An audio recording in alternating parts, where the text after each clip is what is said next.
What if the success or collapse of an economy isn't the result of luck, natural growth, or democratic decision-making?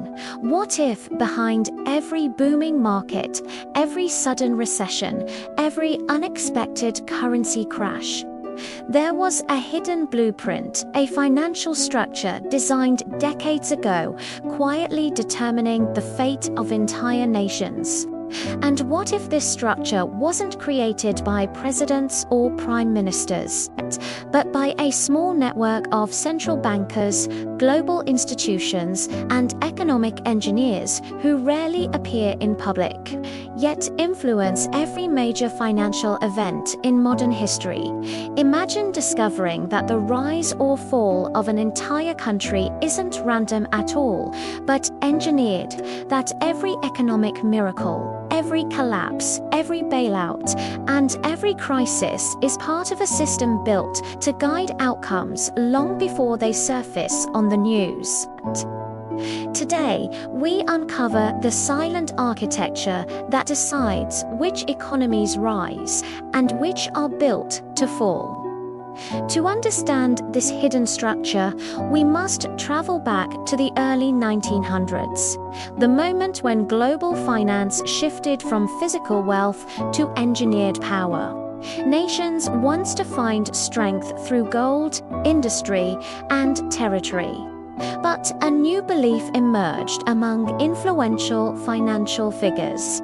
Montague Norman at the Bank of England, Benjamin Strong at the Federal Reserve, and later visionary architects like Mariner Eccles, Harry Dexter White, and John Maynard Keynes. They understood a simple but revolutionary idea.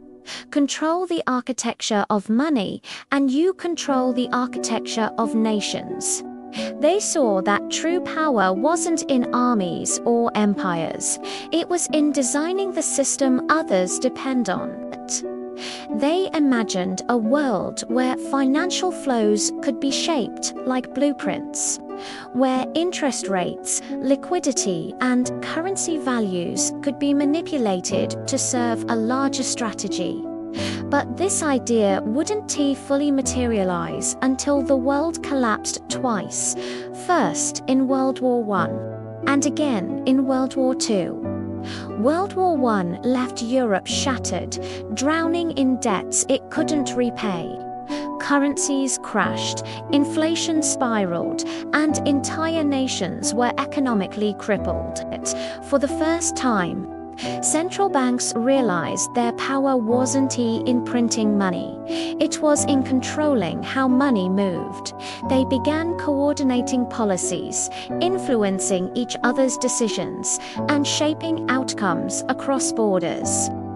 A quiet, informal version of global financial architecture was born. But it was unstable. The Great Depression exposed the weakness of any system built on separate national interests. Something more unified had to be created, something that would centralize influence over global financial survival. The opportunity emerged after World War II. In 1944, representatives from 44 nations met at Bretton Woods. Officially, they aimed to prevent future global collapses. Unofficially, they were setting the foundation for a global economic hierarchy. From this meeting came three powerful pillars. The US dollar became the world's reserve currency. The International Monetary Fund was created to enforce financial discipline, and the World Bank was formed to manage development lending. These institutions didn't simply support nations, they established a structure where influence flowed upward. Nations weren't just competing, they were being integrated into a hierarchy of dependence. But the foundation had a flaw. The dollar was supposed to be backed by gold. The US printed and spent far more dollars than it had gold to support. Countries like France began demanding gold in exchange for dollars, and the imbalance became impossible to hide. In 1971, the United States broke the link between the dollar and gold. Money no longer had an anchor. Global finance became limitless. With gold gone, the architecture transformed. Debt became the new foundation. Loans became levers of influence.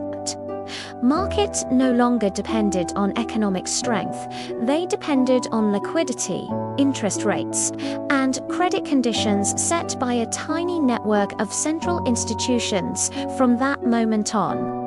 Global financial architecture wasn't about stability, it was about control.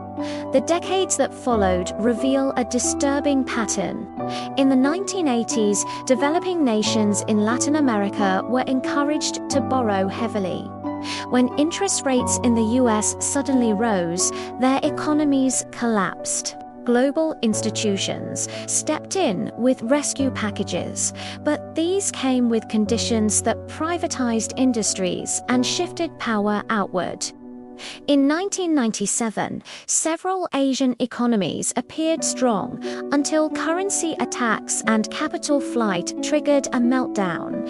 Again, outside institutions imposed strict reforms that reshaped entire nations. In 2008, the world faced a financial catastrophe caused by toxic debt. Instead of letting the architects of the crisis fail, governments bailed them out. The public lost wealth.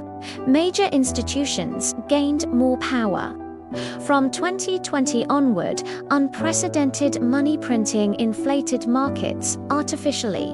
When central banks later tightened monetary conditions, dozens of countries suffered currency collapses, liquidity shortages, and debt explosions. Each crisis followed the same pattern. Local economies broke, while global institutions strengthened. After each collapse, leaders promised reform. But every solution required more centralization, more surveillance, more coordination, and more dependency on the same institutions that engineered the system. Instead of fixing the architecture, the world made it stronger.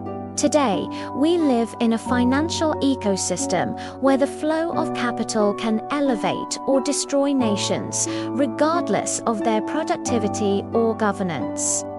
90% of global trade still depends on the US dollar. Global debt now exceeds 3 times the world's total.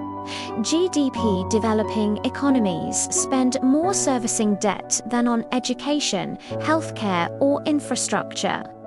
Liquidity shortages in one powerful economy can trigger currency collapses in dozens of weaker ones. The architecture doesn't just influence nations, it bounds them. It dictates which countries can access growth and which remain permanent borrowers. Economic outcomes are no longer only the result of national decision-making. They are shaped by a system that rewards alignment and punishes deviation. The blueprint was built decades ago, and every crisis tightens its grip. There are 3 central lessons hidden inside all of this. First, economies don't rise naturally. They rise because global architecture lifts them. And when support is withdrawn, they fall quickly. Second, financial crises are not accidents. They are systemic resets that reinforce the hierarchy. Third, the ultimate power in modern civilization is not wealth, it is the ability to direct capital flows. Whoever controls liquidity controls destiny. We now enter an era where nations seem independent but live entirely within a system designed outside their borders.